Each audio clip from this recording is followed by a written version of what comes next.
maestro en Derecho Público con mención honorífica por la Universidad Panamericana Campus Guadalajara, miembro de la Academia de Derecho Mercantil de la Facultad de Derecho de la Universidad Panamericana Campus Guadalajara.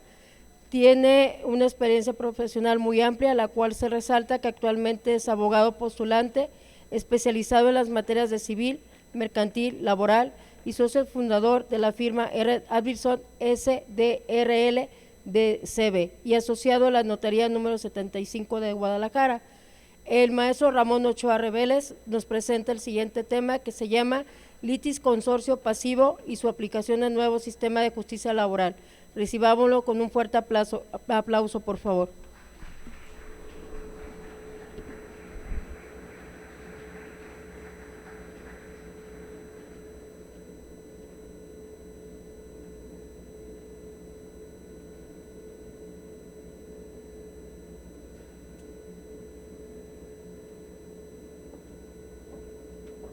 Bueno, sí, me escuchan, ¿verdad? Bueno, antes que nada, buenas noches a todos. Pues ya escucharon por ahí mi currícula. Les platico un poquito cómo es que llego yo al derecho laboral, ¿sí? Yo, desde el inicio de mi carrera y en los primeros años de ejercicio profesional, me perfilé mucho por el aspecto del derecho civil y mercantil, sobre todo en el tema empresarial. Y fue a partir de ahí que las necesidades de mis clientes empezaron a demandar servicios en derecho laboral. Y bueno, como todo mundo empezamos, me apoyé primero de algunos colegas y con el tiempo me gustó la materia, me involucré mucho. Actualmente ya tengo 15 años prácticamente de ejercicio en la materia laboral y pues me sirvió mucho para complementar la visión como abogado de empresa, sobre todo como abogado de empresa. Conocer las tres ramas te hacen tener una visión más amplia y darle mejor servicios a tu cliente, ¿no? Finalmente. Entonces, pues a partir de ahí me empezó a gustar el derecho laboral, me fui involucrando, me fui metiendo, al grado que pues ya prácticamente tenemos la cartera compartida en el despacho entre aspectos laborales, aspectos civiles y mercantiles, y debo de reconocerlo, la materia laboral fue la que nos apoyó en pandemia en el despacho, porque todo era laboral, las demás materias pudieron esperar, la materia civil esperó, la materia mercantil esperó, pero la materia laboral estaba más vigente que nunca, porque estaban los problemas a tambor batiente con las empresas, ¿sí? No sabían qué hacer, no sabían si tenían que suspender trabajadores, si era legal suspender salarios, etcétera, etcétera, ¿sí? Y se nos vino pues ese conflicto que gracias a Dios pues creo que toda la mayoría de la sociedad más o menos salimos adelante, ¿sí? Bueno, el tema que traigo hoy para compartir con ustedes es una problemática jurídica que tengo viviendo durante 2 años, 3 años casi aproximadamente, porque a mí me tocó la circunstancia de tener como clientes empresas que están trabajando actualmente en la construcción de la refinería de Dos Bocas en Paraíso, Tabasco. Estoy viajando allá desde agosto del 2020 en plena pandemia y a lo mejor ustedes no conocen esa historia. Originalmente el estado de Tabasco es un estado que por su número de demandas laborales no estaba metido en el primer bloque de estados de la reforma. La reforma fue entrando paulatinamente año con año por bloques de estados. Entonces Tabasco no estaba considerado porque Tabasco es uno de los estados que tiene mayor incidencia de casos laborales. Entonces Tabasco estaba considerado con nosotros para Jalisco, Ciudad de México y Nuevo León, o sea, los estados que arrojan más carga de asuntos laborales. Pero, ¿de dónde es el presidente de la República? De Tabasco. Entonces el presidente tenía que poner el ejemplo, ¿no? Y el presidente dijo, en mi rancho vamos a empezar. Y forzó y cambió y metió a Tabasco en el primer bloque de estados. Y por esa circunstancia, pues yo he tenido que atender desde hace más de 2 años prácticamente todos los asuntos laborales de esos clientes. Entonces, lo que yo estoy viendo actualmente en Jalisco, las problemáticas que están generando, Allá ya se han superado algunos temas y ya van un poquito más, obviamente más adelantados, ¿sí? Entonces, pensando en esta experiencia profesional que yo he tenido por situaciones de mis clientes, fue que me atreví a poner aquí a su consideración el tema siguiente, ¿no? Que es el litisconsorcio pasivo y su aplicación en el nuevo sistema de justicia laboral. Doy un poco el contexto. A lo mejor algunos ponentes ya hablaron de esto, solamente lo quiero poner en perspectiva para aterrizar el tema. Antes del nuevo sistema solamente teníamos a la Junta de Conciliación y Arbitraje. Por lo tanto, los juicios comenzaban por una oficial de partes, donde uno presentaba la demanda y el actor designaba a 3, 4, 5 empresas, más el dueño de la empresa, más el que abría el portón de la empresa, más la secretaria de la empresa, y era una demanda contra 10 personas, físicas, morales, etcétera. Pero como no existía la condicionante llamada constancia de agotamiento del procedimiento de conciliación prejudicial, pues entonces la problemática se resolvía durante el procedimiento y pues ahí durante el procedimiento se iba viendo, ¿no? Quién comparecía, una empresa se iba en rebeldía, otra no, otros no comparecían y ahí se fue dando, ¿no? Con el nuevo sistema, como nos incrustan la figura de la conciliación prejudicial de carácter obligatorio prácticamente para todos el 90% de los asuntos, hay unas excepciones expresamente marcadas en la ley que están exentas de agotar el procedimiento conciliatorio, pero como se hace esta figura de que se agote obligatoriamente el procedimiento conciliatorio, entonces esto ya tiene otra dinámica. ¿Por qué? ¿A qué nos lleva este problema? Finalmente la Ley Federal del Trabajo sigue respetando el derecho del trabajador que dice, que yo siempre he dicho que es el derecho de la ignorancia, ¿no? El no saber quién es su patrón. Ese principio se acogió en la nueva ley, en la reforma, o se respetó como se tenía contemplado en la ley anterior. Y por lo tanto, bajo el principio de que el trabajador se le debe de eximir de conocer el nombre o la razón social correcta de su patrón o de sus patrones o de los esquemas de contratación de los patrones, es que persiste la posibilidad de que ahora también con este nuevo sistema exista pluralidad de demandados, ¿sí? Entonces, el litisconsorcio pasivo tiene que ver con la parte demandada en los juicios laborales. Y como les decía, las demandas siguen siendo en ese aspecto muy parecidas al sistema anterior, solo que ahora tenemos una problemática. Yo he ido al Centro de Conciliación Federal, ahí en Tabasco, he ido al Centro de Conciliación Local, aquí en Guadalajara, y tenemos la problemática de que cuando llega el trabajador y pide su citatorio, lo que le pide el conciliador, y ojo, hago un paréntesis, no estoy diciendo que hagan mal su trabajo, simplemente que así se hace, ¿sí? Hago la aclaración, no quiero que se piense que estoy hablando mal de los funcionarios del centro, simplemente que así lo hacen. Y lo primero que le dicen es, nombre de tu patrón, pues no sé, creo que se llama Zapaterías El Gallito, pero es SADCB, pues no, yo no sé cómo se llama la empresa. Ok, dame el domicilio pues, y ya, se hace el citatorio de a quien resulte responsable.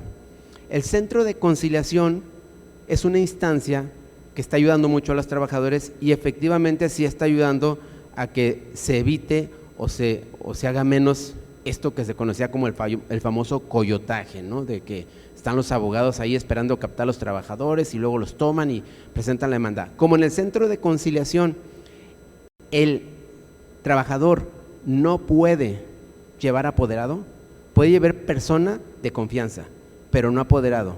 Y en la intervención oficial, en la audiencia de conciliación, el Centro de Conciliación, el asesor no puede hacer uso de la voz, no puede interrumpir y no puede hablar.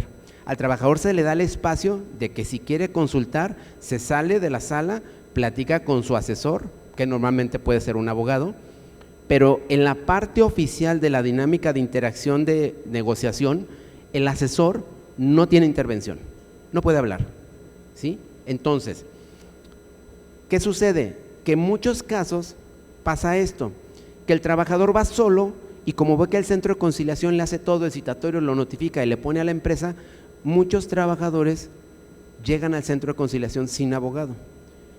¿Y qué sucede? Que una vez que no hay arreglo, el centro de conciliación expide la constancia de no conciliación. Sí, ok, no hubo arreglo, ahí está tu constancia para que vayas y demandes en un juzgado laboral. Entonces, cuando sale el trabajador con su constancia, ahora sí que va a ser el trabajador, ahora sí que ocupa, ahora sí ocupa un abogado, ¿no? Y entonces el abogado va a decir, bueno, es que tú agotaste el procedimiento en contra de tal fuente de trabajo, pero yo advierto y ya investigué de lo que tú me dices, que podemos demandar a la otra empresa, podemos demandar a la contratista, podemos demandar a la contratante, podemos demandar al dueño de la empresa. ¿Y qué está pasando? Que ese tipo de asuntos nacen en el centro de conciliación con un solo demandado, con un patronal, y cuando se convierte en juicio, en la demanda aparecen 3 o 4 demandados. Y entonces viene el problema. ¿Qué hace el tribunal? Porque el tribunal le va a exigir al trabajador su constancia de conciliación por cada empresa. Si ustedes tramitan un citatorio en el centro de conciliación y desde la solicitud inicial piden citar a 4 empresas, llegan las 4 empresas a la conciliación y no se lleva a cabo la conciliación porque no hay arreglo, el centro de conciliación expide una constancia por empresa, o sea, 4 hojitas, físicamente entrega 4, es una por cada empresa, ¿sí? No entrega una por las 4, es una por cada una. Entonces, ¿qué está pasando o qué estaba pasando? Acaba de salir una contradicción de tesis ya de la Suprema Corte, de la segunda sala, en febrero de este año, y ahorita vamos a ver esa problemática, donde ya la segunda sala trata de acomodar este tema, porque el tema da a que llega la demanda con 4 demandados y solamente se adjunta constancia de conciliación por un demandado. Entonces, ¿qué hace el tribunal? ¿Qué hace el juzgado laboral? ¿Qué dice la ley? A la demanda debe acompañarse constancia de no conciliación como requisito para que la demanda se admita. Como requisito para que la demanda se admita. Entonces, si no va anexada la constancia de que se agotó el procedimiento de conciliación prejudicial, no se puede admitir la demanda. Pero entonces el tribunal tiene el problema de decir, bueno, pero tengo una, pero demandaron a 4. Y entonces, allá en Tabasco y en los estados que entraron en el primer bloque de la reforma, pues sucedieron un chorro de cosas, un chorro de criterios, ¿no? Prácticamente había de 3 formas de solucionar el problema. Hubo tribunales que dijeron, admito demanda respecto de la patronal que sí me exhibieron la constancia de no conciliación y desecho por el resto, para no violentar los derechos del trabajador. Primera opción, ¿sí? Admito por la que sí me acreditaron el procedimiento de conciliación, desecho demanda por las que no me están acreditando constancia de conciliación. Segunda opción que dijeron los tribunales colegiados, bueno, a ver, vamos para que el trabajador también no se le violente su derecho de incluir en la litis a los posibles patrones, porque a lo mejor cabe la posibilidad que la que sí está admitida a la demanda sea la patronal insolvente, o sea la empresa que no tiene activos, y por tanto las otras, las que sí tienen con qué pagar la demanda laboral, van a quedar fuera de la demanda. Entonces, una segunda opción del tribunal era, te prevengo primero para que me exhibas las constancias que hacen falta, de las empresas que te hacen falta la constancia. Si no me entregas las constancias de conciliación de las empresas que no agotaste ese procedimiento, entonces unos tribunales decían, suspendo el procedimiento del juicio laboral haciendo la analogía como si fuese un incidente de nulidad de actuaciones, suspendo, no avanzo más en el juicio y regreso el expediente al centro de conciliación para que se agote la etapa de conciliación prejudicial obligatoria respecto de las otras codemandadas a las que inicialmente no llamaste en el centro de conciliación. Y una vez que se resuelva la situación jurídica de esas 3 empresas, entonces vemos qué pasa con el juicio. ¿Por qué? Porque ¿qué puede pasar en el centro de conciliación de las otras 3 empresas? 2 cosas, que no hay arreglo y por tanto regresa el asunto al tribunal. Es decir, ya se agota la etapa conciliatoria respecto de las 3 que no se había agotado, al trabajador le expiden sus 3 constancias que le hacían falta, las agrega y el juicio continúa. O puede suceder que haya convenio y entonces imagínense que una de esas 3 empresas va al centro de conciliación y dice, está bien, yo le pago al trabajador, ¿cuánto quiere? No, pues 15,000, 20,000, ahí está, firmamos convenio, se paga. Entonces, el centro de conciliación le manda al tribunal copia del convenio y entonces el tribunal sobresee el procedimiento judicial, porque al trabajador ya le fueron satisfechas las prestaciones que había reclamado a través de otra empresa que originalmente no había sido llamada al procedimiento conciliatorio. Y podían ser esos dos escenarios. Y hubo un tercer escenario, que fue el que validó la Corte, y permítanme la expresión, aquí sí voy a cuestionar a la Corte. Creo que como muchos que han experimentado el ámbito del litigio, los tribunales federales cada vez están más con criterios para no trabajar que para trabajar, y todos buscan la manera de cómo no trabajar, perdón, pero esa es mi impresión durante toda mi trayectoria. Hoy más que nunca los tribunales federales buscan cómo no hacer su trabajo, y lo digo con conocimiento de causa. Bueno, la tercera opción de algunos tribunales, y fue la que la Corte acaba de validar en febrero, fue la siguiente: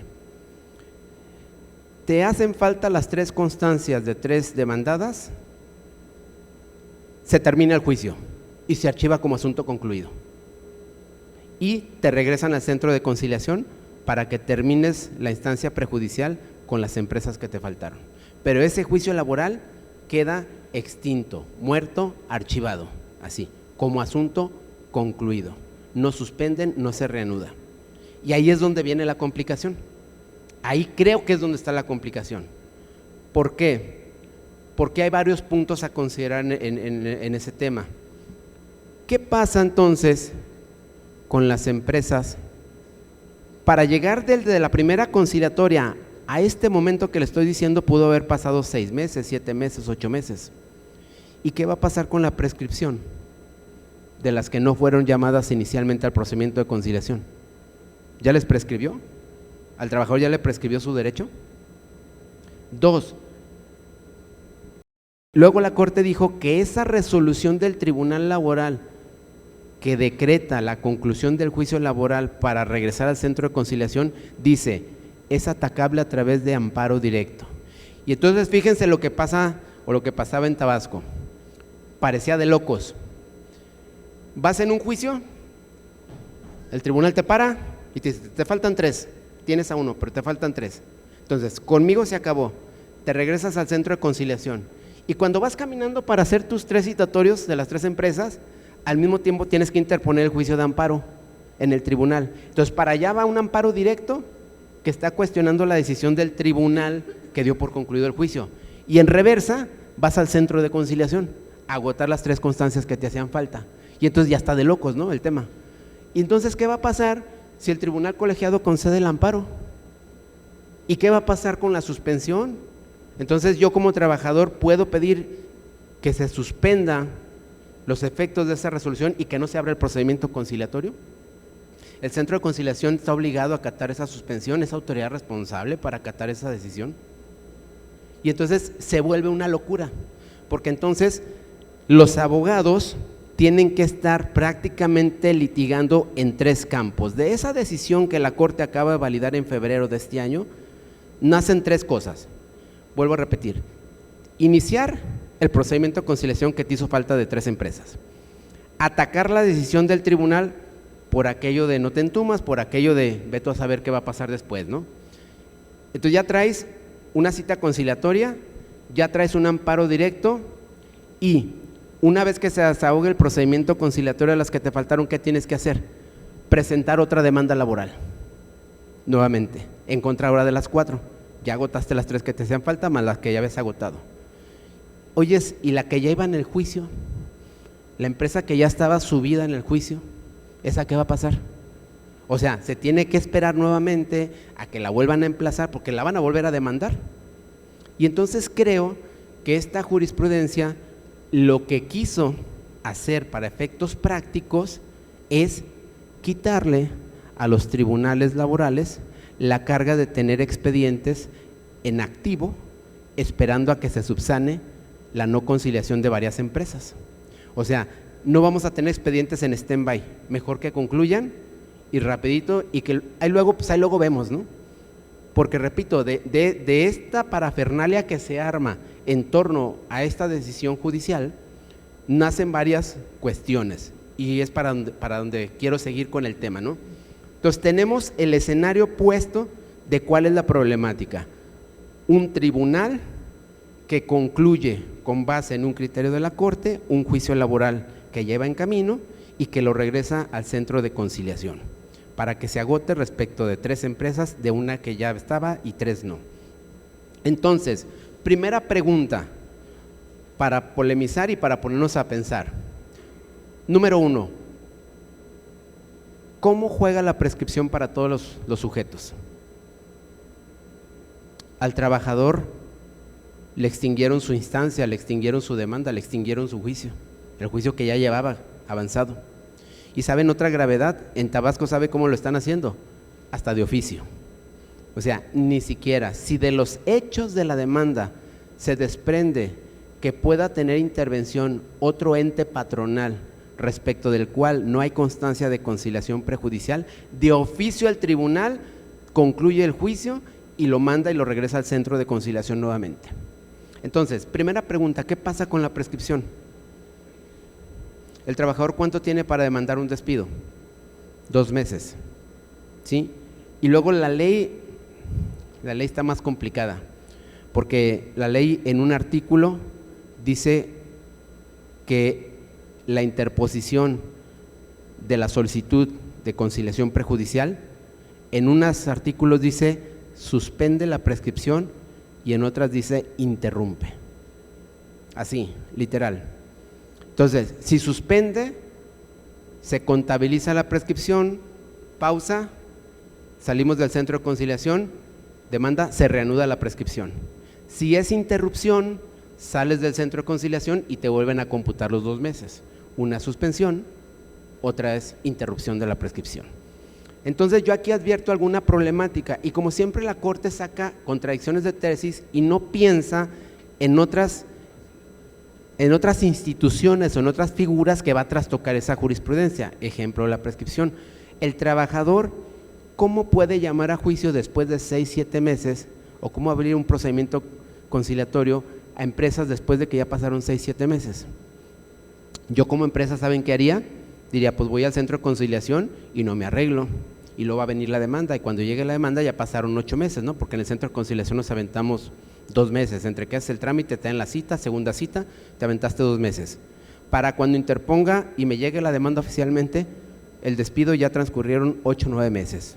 Entonces yo como empresa puedo agarrar con la mano en la cintura y decir prescripción de la acción laboral, porque a mí como empresa, a mí me llegó 8 meses después la demanda y el citatorio de conciliación prejudicial me llegó 6 meses después del despido. Entonces ese no es mi problema, yo no ocasioné ese problema, el problema lo provocó el trabajador. Ese es el primero, ¿no?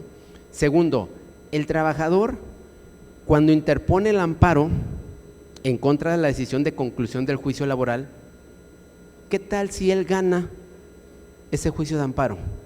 ¿Y qué tal si el tribunal colegiado le dice al juzgado laboral, estás mal, el juicio no tiene que concluir, tiene que continuar el procedimiento?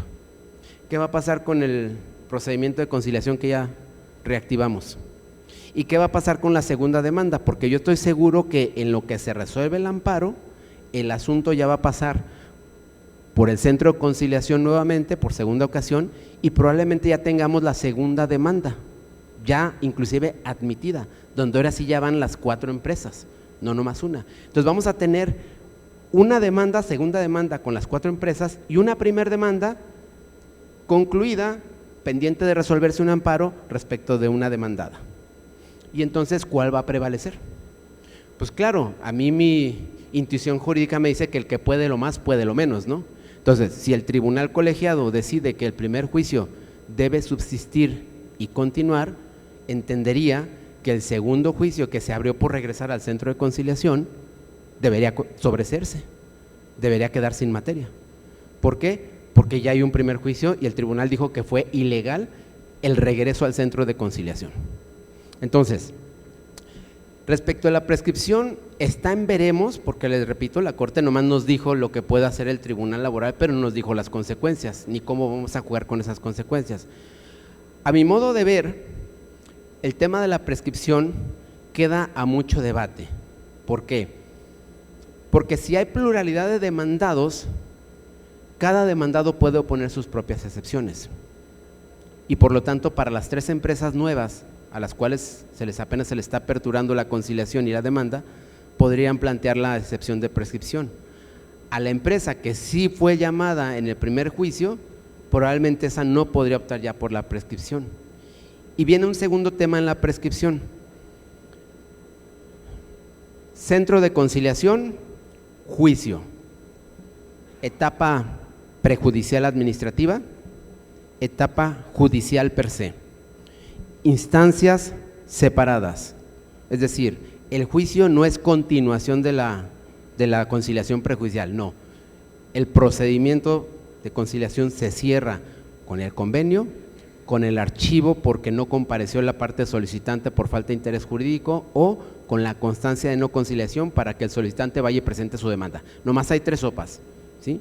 El procedimiento conciliatorio más termina en de esas tres formas.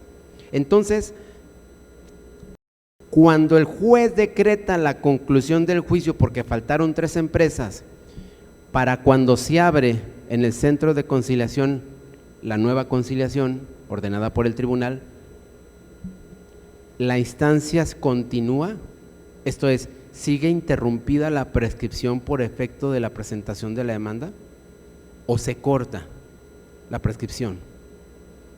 Repito, porque no es que un procedimiento sea la primera fase y el juicio sea la segunda fase, son procedimientos autónomos e independientes, lo que es el juicio y lo que es la conciliación prejudicial. Por lo tanto, yo entendería que el momento en que el juez concluye el juicio, concluye ese procedimiento, vuelve a correr la prescripción y cuando se reactiva nuevamente el procedimiento conciliatorio, se vuelve a suspender la prescripción. Y entonces esto nos lleva a un entramado de estar contándole días, meses, sellos, fechas, en qué fecha el tribunal mandó, en qué fecha el centro de conciliación recibió para reactivar el procedimiento de conciliación prejudicial, y nos lleva a esa problemática. Y creo que para poder resolver ese tema van a pasar mínimo 2, 3, 4 años, cuando estos temas se lleguen a la última instancia, porque ahorita apenas se está dando el fenómeno de la Corte ya dijo, así lo pueden determinar los tribunales. Segundo efecto, eso es en cuanto a la prescripción. Segunda problemática que engendra esto. Oyes, a ver, yo entiendo que básicamente hay 3 formas, o las más socorridas, vamos a ponerle así, las más socorridas en la Ley Federal del Trabajo, 3 formas en que lleguen varios demandados a un juicio laboral. Primera, la figura que establece el artículo 10 de la Ley Federal del Trabajo, que establece que cuando un trabajador es contratado por un patrón y a su vez ese trabajador contrata a otros para que le ayuden en las tareas encomendadas, se activa la necesidad de que esos trabajadores subcontratados por otro trabajador, entendiendo trabajador, ojo, persona física, no estoy hablando de subcontratación entre empresas, trabajador, persona física. Y es el típico caso de los oficios, ¿no? Es decir, yo contrato a un albañil para que me haga mi casa y normalmente los albañiles traen un ayudante, el que le carga, el que le hace la mezcla, entonces se entiende que yo contrato al albañil, pero él para hacer su trabajo se auxilia de otro trabajador y entonces la ley establece que la relación laboral de ese trabajador subcontratado por otro trabajador es mi responsabilidad, es mi bronca como patrón. Ese es el primer caso. Segundo caso, la subcontratación de servicios especializados, lo que se hizo en su momento la reforma del famoso REPSE, registro, ¿sí? De empresas prestadoras de servicios especializados y obras especializadas, famoso REPSE, que ahí sí es un esquema de empresa a empresa. ¿Y cuál es el típico caso? El típico caso es voy a poner un ejemplo, los empleados de seguridad privada, ¿no? Si yo vivo en un coto que tiene acceso controlado y tengo servicio de seguridad privada, ¿de quién es el trabajador? ¿De la administración del coto o de la empresa que lo capacitó para saber cómo detener, cómo aplicar un gas lacrimógeno, cómo esposar a una persona, medidas de seguridad, medidas de defensa personal? ¿Quién es el patrón? ¿Los del coto o la empresa de seguridad? Pues la ley dice que son los dos. La ley dice que hay una responsabilidad solidaria compartida entre dos patrones, porque uno le paga y otro presta los servicios. Es decir, el guardia de seguridad duerme en las oficinas de la empresa de seguridad o en la caseta de vigilancia del coto. En la caseta, ¿no? ¿Quién le da las órdenes de cómo registrar, cómo salir? ¿La empresa o los administradores del coto? Los administradores del coto. Entonces, a través de la figura del REPSE se regularon estos esquemas de subcontratación, es decir, yo te pongo a ti personal para que trabaje, pero ese personal yo lo capacité previamente porque yo soy el que tengo el permiso de portación de arma para los elementos de seguridad, yo soy el que tengo la acreditación ante la Secretaría de Seguridad Pública para darle capacitación y ser empleado de seguridad privada. Yo soy el que tengo todo ese know-how, ese conocimiento para que tengas un elemento de seguridad en la puerta de tu fraccionamiento, ¿vale? Entonces, se valida la subcontratación de personal especializada y se justifica a través de estas figuras, empresas que solo ellas son capaces de tener ese tipo de trabajadores con ese grado de especialización y capacitación y ponen ese personal a disposición y a trabajar en una jornada laboral normalita en otra empresa, y esa es la subcontratación. Entonces dice la ley, hay responsabilidad solidaria del que se beneficia de los servicios, en este caso el fraccionamiento privado que tiene al guardia ahí en su caseta, y también tiene responsabilidad solidaria patronal la empresa de seguridad privada. Tercer caso, el concepto de unidad económica. Cuando dos o más entes patronales se asocian para buscar un fin productivo en común, les repercute una responsabilidad patronal solidaria y todos ellos son responsables solidarios del pago de las prestaciones de un trabajador.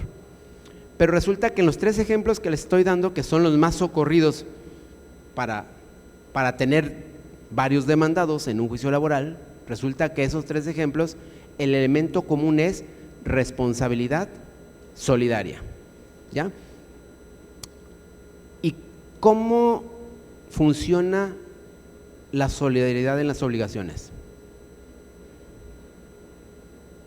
Si somos tres que debemos un dinero y somos responsables solidarios, al que le debemos ese dinero, ¿qué puede hacer? ¿Puede cobrarnos a las tres? ¿Puede cobrarle a uno solo? ¿Sí o no? Sí, ¿por qué? Porque al ser solidaria la obligación, todos responden por el 100% de la obligación. Entonces, es a elección del acreedor elegir si demanda a los tres, o solo a uno, o solo a dos, porque hay una responsabilidad solidaria, ¿va? Entonces, cayendo o trayendo este principio al ámbito laboral, si son tres patrones o son cuatro patrones en un esquema de subcontratación, un esquema de prestación de servicios, entonces los cuatro son solidariamente responsables. Oye, entonces, ¿por qué le vetamos o por qué le negamos el derecho al trabajador de que él escoja y que la demanda se lleve nomás en contra de uno solo? Son responsables solidarios, lo dice la ley con todas sus letras, responsabilidad solidaria. Por tanto, el trabajador tendría que tener la libertad de decir, son cuatro patrones, pues fue mi gusto y me dio la gana solo demandar a uno. ¿Por qué? Pues puede ser ignorancia, puede ser que sea la empresa mayormente solvente, puede ser la que tenga más posibilidades de que me pague, que tenga un patrimonio donde embargar en caso de que le hagan el juicio, pueden ser miles de factores. Pero en el ámbito de la responsabilidad solidaria, al que le deben, en este caso es el trabajador, tiene la opción de demandar solo a uno, a dos, a tres o a los cuatro. Y entonces el tribunal o la corte está interpretando que forzosamente se tiene que meter a todos los demandados. Y entonces ya no es una solidaridad. Entonces eso crea una mancomunidad, porque las obligaciones mancomunadas, si deben entre cuatro, deberían 25, 25 y 25%. Entonces, para cobrar el 100, tengo que demandar a los cuatro, porque entonces en la mancomunidad cada uno responde por un porcentaje. ¿Vamos? Entonces, aquí el error de la Corte es sacar de contexto la naturaleza de la responsabilidad solidaria en la multiplicidad de patrones, que entonces el trabajador, como acreedor de esa relación laboral, del pago de sus prestaciones laborales, debe tener la libertad de elegir de alguna manera. Y repito, puede ser por error, y la mayoría de veces puede que sea un error, que el trabajador ni siquiera sepa realmente contra quién es el pleito. Pero muchas veces esta figura de la solidaridad también se utiliza para presionar arreglos y para meter a quien en realidad no tiene nada que ver en el juicio laboral, para meter a una empresa que le va a jalar las orejas a la que sí tiene la relación laboral para forzar a que le paguen al trabajador. Entonces, como se puede utilizar para bien, se puede utilizar para mal la figura. El tema es que la ley contempla que cuando hay multiplicidad de empresas patronales, entre ellas hay una obligación de solidaridad y por tanto, desde mi punto de vista, la Corte está errada en querer forzar o validar que cuando haya multiplicidad de demandados necesariamente tenga que meterse a todos los patrones, so pena de que si no los metes pues pierdes la instancia, pierdes el juicio y nunca vas a poder concluir un juicio porque no metiste a todos los que tenías que meter, cosa que se me hace totalmente absurda y errónea, porque desnaturaliza totalmente la figura de la obligación solidaria, ¿sí? O de la responsabilidad solidaria patronal. Precisamente la ley establece esta posibilidad para que los trabajadores puedan meter a 2 o 3 empresas en los esquemas donde sí se justifica. Ejemplo, si el coto de la caseta de seguridad del fraccionamiento corre al guardia de seguridad y este presenta una demanda, es obvio que hay una responsabilidad solidaria ahí. Ahí no podemos eludirla porque la propia ley lo establece. Por el esquema de subcontratación permitido por la ley nace la responsabilidad solidaria. Oye, pero ¿qué pasa si el trabajador dice, pues yo no quiero demandar a la empresa de seguridad porque yo conozco a la empresa de seguridad y ¿saben qué? No tiene más que una oficina que renta y donde nos va y nos capacita también renta los lugares, no tiene patrimonio. ¿Yo para qué quiero la empresa de seguridad? ¿Quién me da mayores garantías para que me paguen mi demanda laboral? ¿La empresa de seguridad o el coto? El coto. Entonces tenemos que darle cierta libertad al trabajador para que él elija y para que él diga, ¿sabes qué? Como aquí hay responsabilidad solidaria, yo nomás cito en el centro de conciliación al fraccionamiento, no quiero citar a la empresa de seguridad. ¿Por qué? Porque es mi libertad. Ellos son responsables solidarios, yo elijo si le pego a los 2 o le pego a uno, porque para eso son solidarios, para que responda uno o responda al otro, por el 100% de las obligaciones laborales. Pero aquí la Corte, repito, parece que el concepto solidaridad lo entiende como mancomunidad y entonces está tratando de forzar a que todos los entes patronales converjan en una demanda laboral.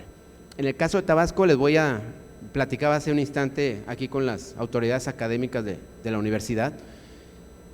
¿Por qué se explotó este tema tanto allá? Por el tema de la refinería. Les explico brevemente cuál es el esquema contractual de empresas. Tenemos a una empresa que se llama Pemex Transformación Industrial, que es la parte de Pemex que está encabezando el proyecto de la refinería. Esa empresa es de participación del Estado, formalmente pertenece a Pemex. Luego viene una sociedad anónima de capital variable en la cual el gobierno federal tiene participación de dinero, pero es una SADCB que se llama PTI Transformación, así se llama la empresa. Y esa empresa es la que controla de facto la construcción de la refinería.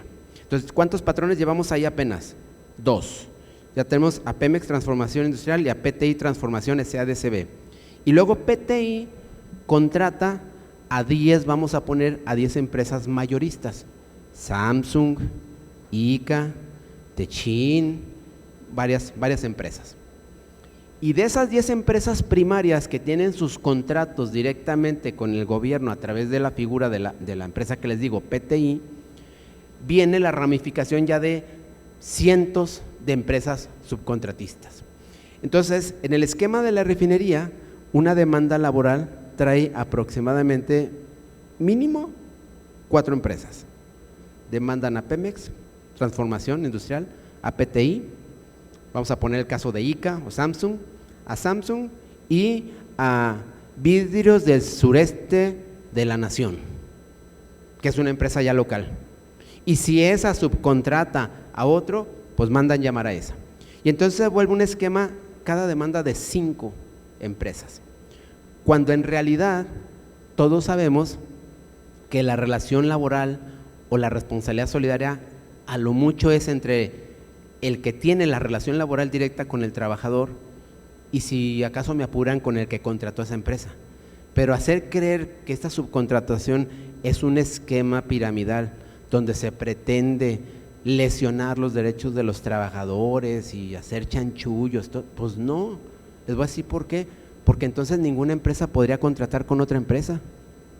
A ver, les pongo un ejemplo, el despacho, ustedes son estudiantes, van a graduarse, van a tener una oficina de servicios legales. Si el cliente les pide que ustedes vayan a dar una asesoría a la empresa de su cliente, ¿son trabajadores o son prestadores? ¿Por qué? Si están dando el servicio allá, ¿por qué no le dicen a su cliente que vaya a su oficina? ¿Por qué se están subordinando a las órdenes de su cliente? Entre empresas, voy a construir este auditorio, pero pues yo me dedico a hacer muros, pero yo no vendo ventiladores, pero a mí me dieron la obra de hacerla y entregarla completa aquí a las autoridades académicas de la universidad. ¿Qué tengo que hacer? Subcontratar al de los ventiladores. Oye, ¿y yo qué tengo que ver con el técnico de esa empresa que viene y sabe cómo instalar el palito y cómo poner ahí o sea, yo como constructor, ¿qué tengo que ver con esa relación laboral? ¿Sí? En la empresa, ahí en el despacho ya tuvimos un primer caso de éxito, se los comparto por si alguno está interesado, les puedo compartir algún material, donde logramos que la Secretaría del Trabajo y Previsión Social Federal nos emitiera una respuesta de afirmativa de que las empresas de construcción que prestan sus servicios bajo el régimen de contrato a precio alzado o precios unitarios, cuando te dan la obra completa, no entra en el esquema del REPSE, no tiene que haber subcontratación y no estás obligado a darte de alta en el registro de empresas especializadas, porque se considera que la empresa no solo pone personal, sino pone herramientas, pone equipos. Ustedes han visto cómo se hace un edificio, las grúas que tienen, los trascabos, todo. Ese equipamiento no puede ser una subcontratación laboral para efectos de que pues, el dueño de la obra, el que está invirtiendo en hacer el edificio, en hacer la obra, tenga responsabilidad patronal con los trabajadores de la constructora y que entonces sea responsablemente solidario respecto a las prestaciones que le competen a la constructora. ¿Sí? Entonces, nosotros hemos tratado de desvincular a algunos clientes del despacho del esquema del REPSE. ¿Por qué? Porque una vez que tú te declaras repsiable, que eres prestadora de servicios especializados, es como cuando vas y te confiesas, ya nomás te queda pagar la penitencia, ya no hay vuelta para atrás, ya confesaste que eres empresa prestadora de servicios especializados, por tanto caes en un esquema administrativo de rendir informes al IMSS, de darle copia al SAT y al IMSS de tus contratos que tienes con tus clientes, dar reportes al SAT, una serie de cosas administrativas muy problemáticas. Y aparte, por la Ley Federal de Trabajo, te fincan la responsabilidad solidaria patronal.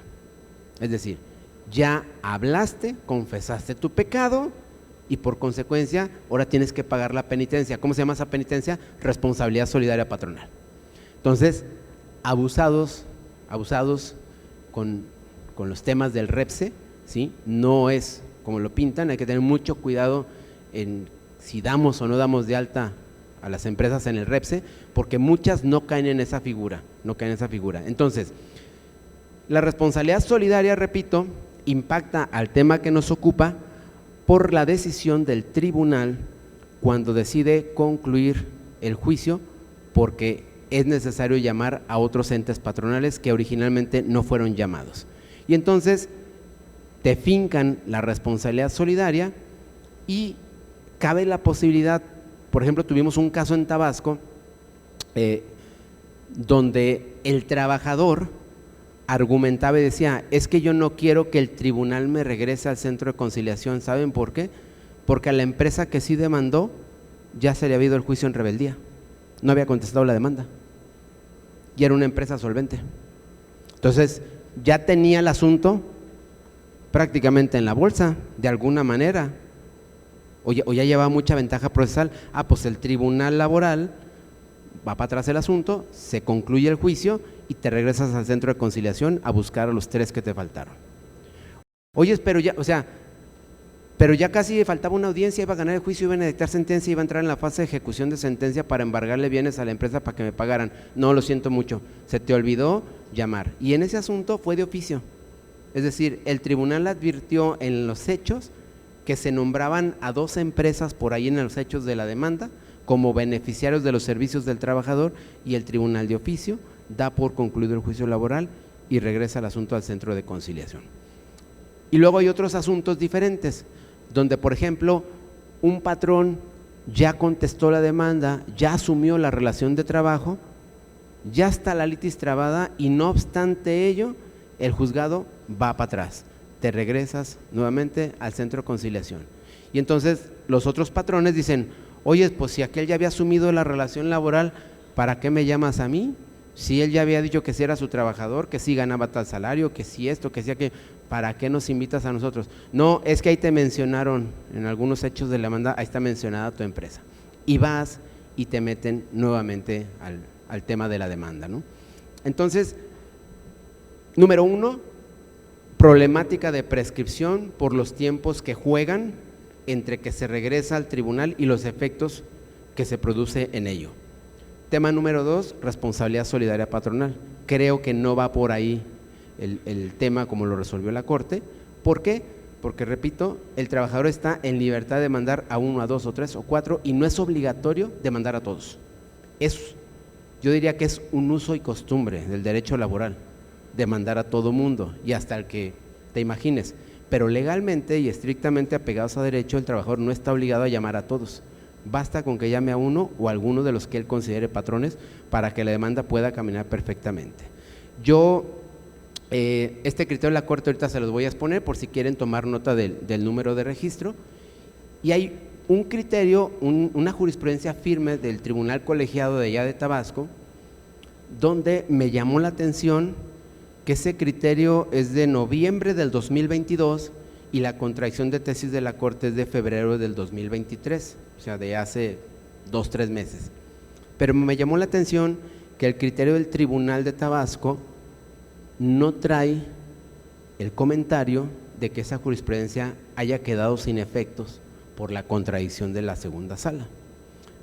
Por lo tanto, a mi modo de ver, esa jurisprudencia está vigente y esa jurisprudencia es la que instrumenta este procedimiento último que les dije. Para ese tribunal, lo que debe de ser cuando hay pluralidad de demandados, litisconsorcio pasivo, y respecto de algunos no se agotó el procedimiento de conciliación, este tribunal establece un microprocedimiento para enmendar o para subsanar ese tema. Y entonces el tribunal dice, lo que debe hacer el tribunal laboral es, primero, prevenir al actor, porque cabe la posibilidad que sí lo haya agotado y se le haya olvidado anexar las constancias de conciliación de las 3 empresas que le faltaron. Entonces, primero te prevengo. Si me dices que no tienes las constancias porque no agotaste el procedimiento de conciliación prejudicial, entonces suspendo en ese momento el procedimiento.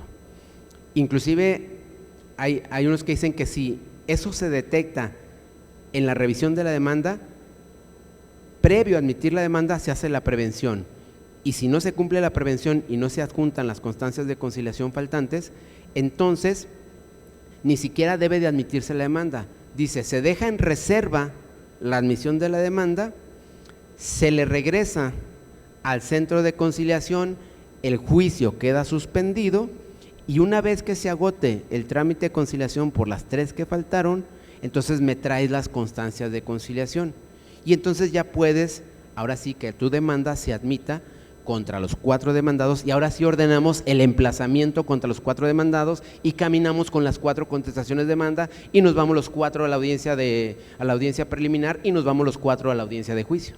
¿Sí me explico? Entonces, creo, a mi modo de ver, que esa idea da más seguridad jurídica desde mi punto de vista a todas las partes involucradas que dar un carpetazo al expediente abierto, váyanse al centro de conciliación y que te digan, ¿y qué va a pasar después? Ah, no, eso lo resolvemos en 4 años, ya que lleguen los asuntos acá a los colegiados y vamos a ver cómo lo resolvemos, pero por lo pronto váyanse para allá. Creo que la instancia judicial debe permanecer abierta, eso protegería los derechos del trabajador, ¿sí me explico? Porque tiene interrumpida la prescripción, y solamente le faltó el aspecto administrativo de pasar por el centro de conciliación. Se agota esa etapa que le faltó respecto de 3 empresas, se vuelven a integrar las 3 empresas a la demanda, se les notifica la demanda y entonces ya es un juicio subsanado o corregido. Y hay seguridad para todas las partes involucradas, porque ahora sí el actor no está en la disyuntiva, el demandante, el trabajador no está en la disyuntiva de ¿qué hago contra el acuerdo de desechamiento? ¿Me amparo, lo acepto, lo confirmo, lo convalido o me quedo cruzado de brazos?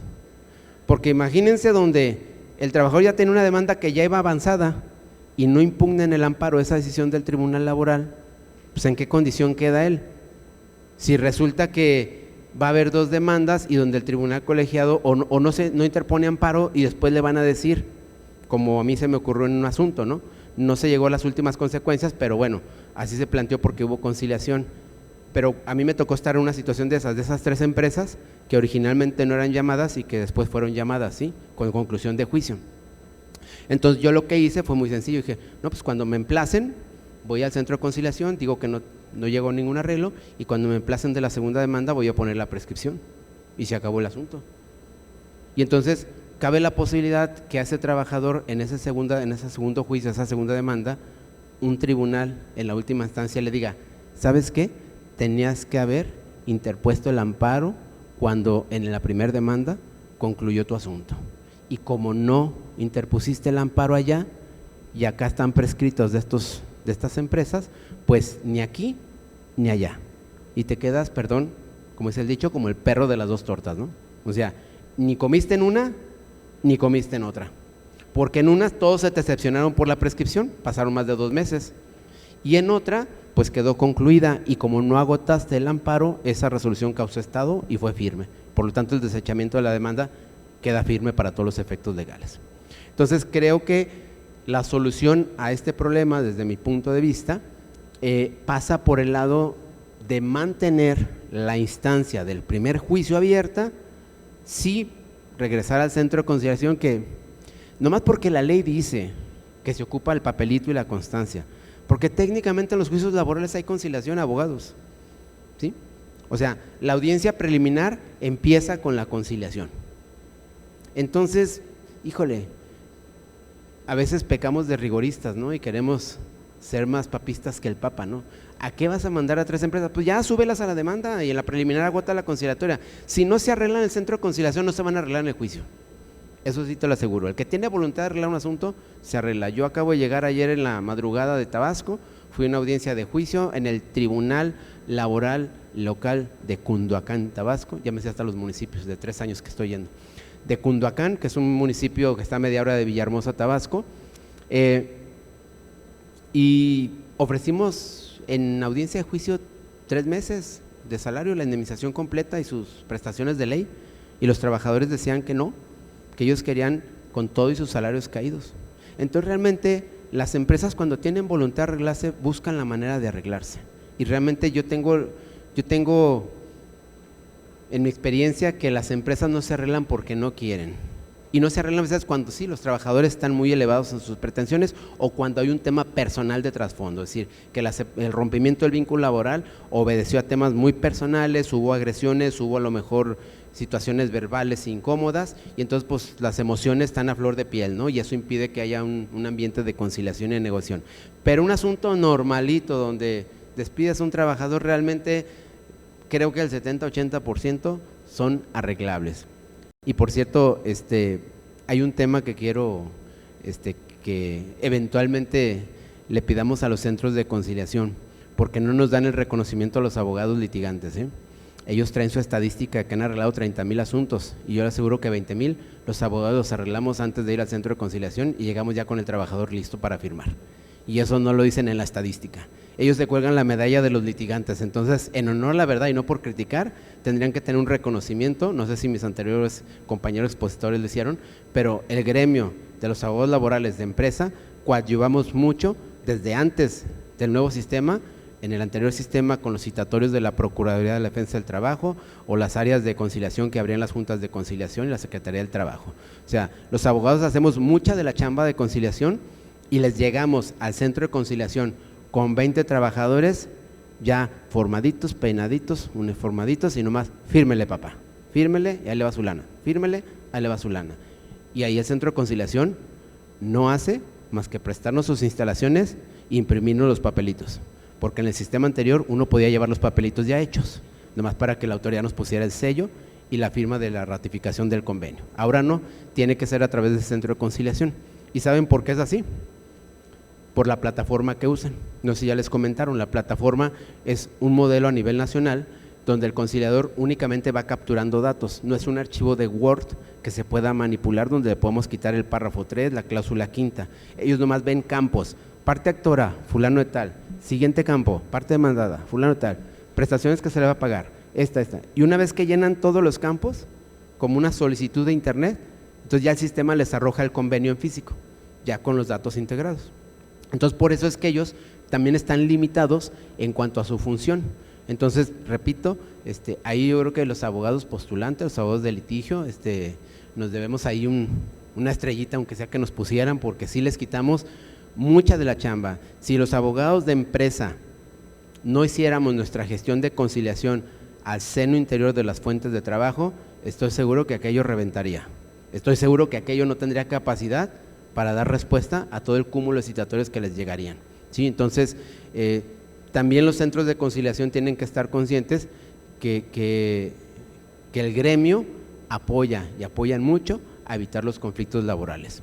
Un buen abogado trata de evitar el conflicto, ¿sí? No lo provoca, no lo ocasiona, no lo persigue, ¿sí? Un buen abogado mide los riesgos para su cliente y le da el mejor consejo dentro de las probabilidades, ¿sí?, de éxito y no éxito.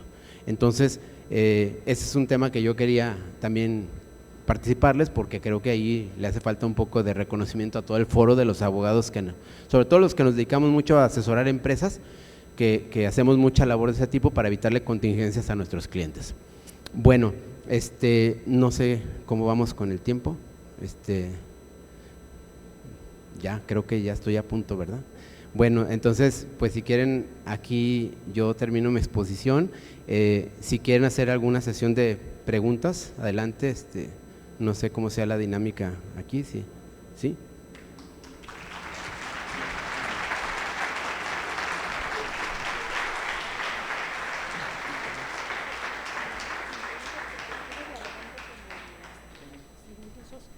Bien, damos paso a las preguntas. El alumno que desee realizar alguna por favor, pasa al frente donde se encuentra el micrófono.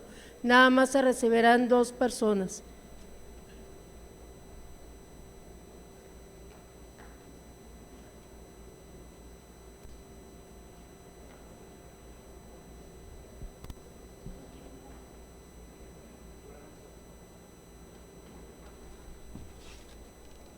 Bueno, Sí. Buenas noches a todos. Maestro, muchas gracias. Agradecido por esta plática tan precisa de ese tema que es muy sensible, creo yo. Le quiero hacer una pregunta, pero le quisiera pedir que me contestara sin tomar en cuenta la ley y sin tomar en cuenta los criterios de la Corte, porque creo yo que si me da una respuesta conforme a esto, pues la respuesta ya nos la dio. El tema de la solidaridad. ¿Por qué o qué opina usted respecto a que la relación de trabajo se limita a 2 aspectos? Un trabajo personal subordinado y un pago de una contraprestación. Desde ahí nos limita la personalidad en un juicio laboral. ¿Por qué entonces existe la solidaridad si hay empresas que no emiten un pago a ese trabajo subordinado? Insisto, le pido la respuesta, opinión personal, sí, no desde el punto de vista legal, no desde el punto de vista de la Corte. Gracias, maestro. Sí, muchas gracias por la pregunta, gracias. Mire, mi opinión personal es, quiero evitar tocar la ley, pero sí tenemos un marco normativo que es la Constitución, y no tenemos que perder de vista, aunque a muchos gremios del sector patronal no nos guste, que el derecho de trabajo es una de las ramas del derecho social. Y entonces, históricamente se ha considerado a la clase trabajadora como una clase desprotegida.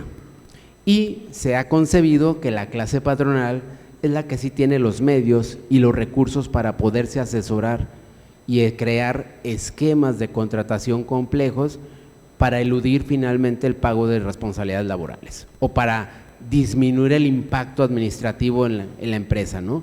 Y por eso salió el REPSE, porque había factureras de personal, así como hay factureras para evadir impuestos, pues había factureras para evadir IMSS, ¿sí? Entonces, desde mi punto de vista es que con independencia que la ley lo contempla, tiene que haber equilibrios, y creo yo que el 50 o el 60, si no es que el 70% de la clase trabajadora, el común denominador es que no conocen en realidad sus derechos, ¿sí? Si nos salimos de la zona conurbada, olvídense, hay gente que no sabe que existe la Ley Federal del Trabajo.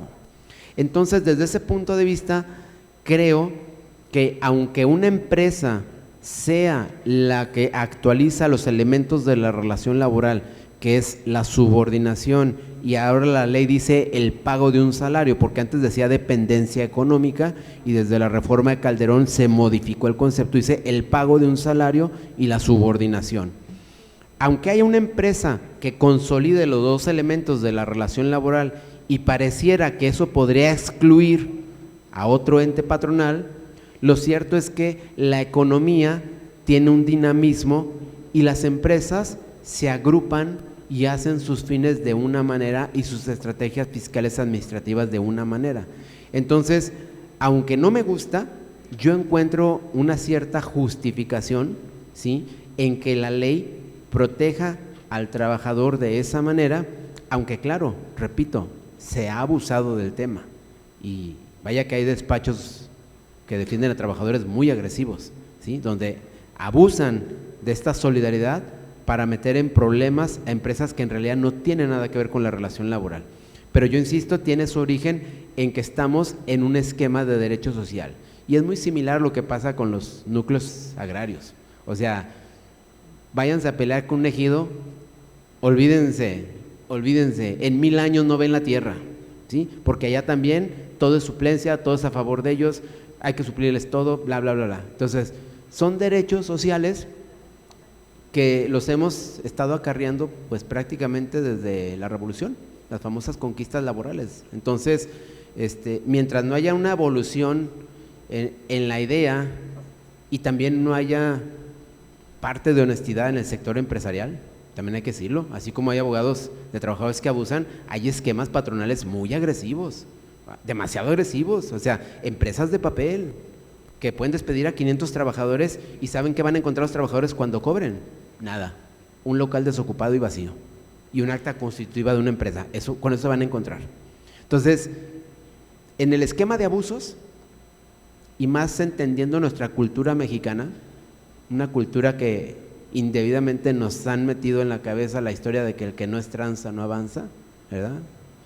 Que está mal, pero muchos hemos crecido en esa cultura, en esa forma de pensar, pues es que estos contrapesos de que metan a más al baile, perdón la expresión, no me dirigí en términos legales, en términos prácticos, de que metas a más empresas en un procedimiento o en un conflicto laboral, pues tiene esta justificación desde el punto de vista de darle una protección al trabajador. Yo le comparto una experiencia personal en estas empresas que les digo que voy allá a la refinería. Mi cliente principal de las 2 empresas que trabajaron allá tiene, no sé, una red de 7, 8 subcontratistas a la vez, el que pone los vidrios, el que pone las ventanas, el que pone las puertas de madera, etcétera. Y entonces, ¿qué es lo que hacemos nosotros? Como ya sé que me van a llamar a mí también, ¿sí?, entonces hacemos firmar un documento a mi contratista, a mi empresa, de que tiene la obligación de arreglar todo conflicto laboral en un plazo breve de no máximo 3 meses. Si no lo arregla él, entonces me autoriza que de los pagos que yo le debo a él de lo que me está instalando en la refinería, yo le voy a aplicar como deductiva de construcción lo que yo pague. Entonces yo, aunque no soy el responsable de la relación laboral, tomo el control de la conciliación laboral, porque esa empresa a lo mejor un día desaparece y me va a dejar a mí con el problema, y mi empresa es solvente y tiene 20 oficinas a nivel nacional. Entonces, a mí me pescan rápido. Entonces, ¿cómo le hago? Pues también agarro del pescuezo a mi contratista y le digo, fírmame este documento. Y aunque no es un documento laboral, es un documento mercantil entre empresas, donde yo, si tengo que pagarle 1 millón de pesos porque me instaló 100 ventanas de cristal Tintex azul y le pago al trabajador 30,000 pesos, pues tengo una bolsota de dónde agarrar dinero y tomo el control de la conciliación. Y no me quedo amarrado a un juicio de 7 años esperando que mi contratista un día arregle el asunto. Y esa es la manera en que solventamos, nos metemos, pero con cierto control del conflicto laboral. No sé si con esto quedó un poco más. Sí, maestro, muchas gracias. ¿Alguien más? ¿Alguna otra persona que tenga alguna pregunta? Bien, continuando, pedimos la presencia del maestro Juan Salvador García Aguilar y la alumna América Lorena López Hernández para que hagan el honor de reconocer la importante ponencia del maestro Ramón Ochoa Reveles.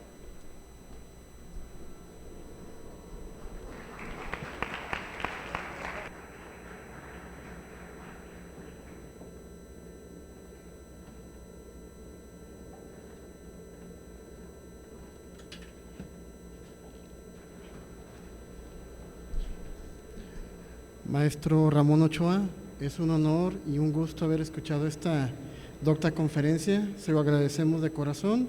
Esta es su casa, esperemos que pronto regrese. Muchas gracias.